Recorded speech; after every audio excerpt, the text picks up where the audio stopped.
I might not have as much collagen or cartilage as I had in the past, but I have more knowledge than I ever have. And I really feel like it's my technique and my woodiness inside the cage that always set me apart. It's why whenever I get my hands on anybody, they never get up again. And I've never been better in that way. And I think when you're a fighter, you're constantly kicking someone in the head in your head. That you're like in your head, you're constantly like fighting. Like when you're on the treadmill, you're fighting someone on the treadmill. It just never goes away. And I think a lot of professional fighters might understand that. Carano's fight to lose. Yetzi goes for the takedown. She stood right up by Carano. A knee by Carano. And this fight will go to the judges as both. Gina Carano versus Ronda Rousey. For over a decade, this fight lived only in comment sections, and the question that never went away was simple. What would have happened if they actually fought? Well, we're about to find out. To understand why this fight matters, you have to go back to a time when women's MMA was basically a joke. No championships, no television deals, no real money. Promoters were terrified to put women on the card because they genuinely didn't know if anyone would watch. Media ignored it. Fans debated whether it even belonged in the sport at all. This wasn't the Dark Ages. This was the mid-2000s.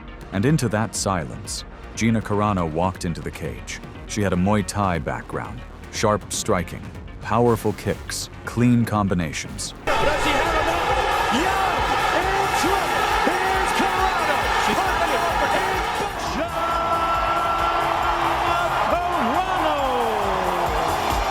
But if you only talked about her technique, you'd be missing the actual story. Because the moment she stepped in front of a crowd, people actually watched. She has raw, God-given star power. She fought in Strikeforce. She fought in Elite.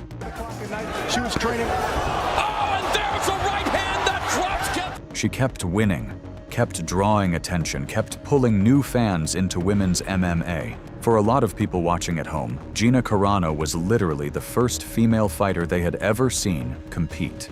Not on a small regional card, not on a YouTube highlight. Live, on television, in a main event. By 2009, she headlined one of the most significant women's MMA fights in history, against Cris Cyborg, the hardest hitter in the women's game. A fight that had no business being as big as it was, given where the sport stood at the time. She lost by TKO in the first round, and then she walked away, into acting, into a completely different life. Then came Ronda. If Carano lit the match, Rousey poured gasoline on it and threw it into the ocean. She came in with Olympic credentials in judo, a grappling system so refined, so specific, so brutally efficient that women's MMA had simply never seen anything like it. She destroyed people, arm bars in 14 seconds. Go!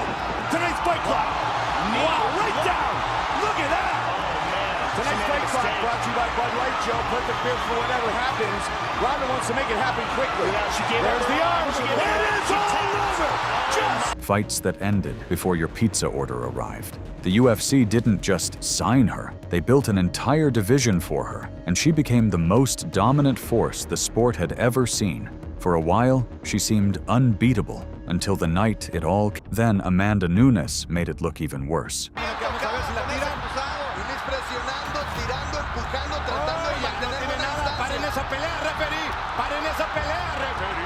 And just like that, the invincible Ronda Rousey was gone.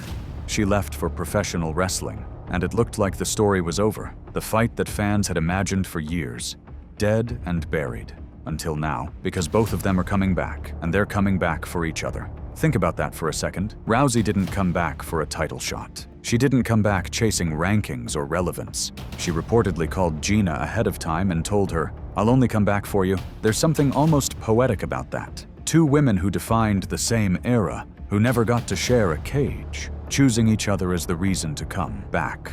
And Carano, who didn't leave because she lost her love for the sport, who left because she had other dreams, other ambitions, a life she wanted to build, is finally ready to answer the call. The fight is set. The Intuit Dome in California, to be streamed worldwide on Netflix for free. This isn't a boxing exhibition. This isn't two celebrities throwing punches for a laugh. These are two women who defined what women's MMA is, coming together to settle the one question the sport never got to answer. Now, here's where it gets complicated. Neither of them is who they were. Rousey hasn't fought professionally since 2016. Carano hasn't competed since 2009. Between the two of them, that's nearly 2 decades of ring rust. And yes, ring rust is real. Your timing goes. Your reflexes slow by fractions of a second that feel invisible in training, but get exposed the instant a real punch is coming at your face. Nothing in a gym truly replicates the pressure of a live cage with the lights on and a crowd screaming. But I actually think the ring rust conversation misses the point. Both of these women have competed at the highest levels of pressure sport imaginable. Rousey carried the weight of being the most scrutinized athlete in combat sports for years. Carano headlined events when women's MMA had everything to prove and no safety net if it failed. They know how to perform. They know how to show up when it matters. If Ronda wins, the story stays the same. The dominant champion, the Olympic medalist, the woman who transformed the sport, narrative intact. But if Gina wins, everything changes. Suddenly, the woman who built the stage is also the woman who outlasted the star who performed on it. The history of women's MMA looks different the morning after a Carano win. Genuinely different. Let us know who you think will win the comments below, and we'll see you guys in the next one.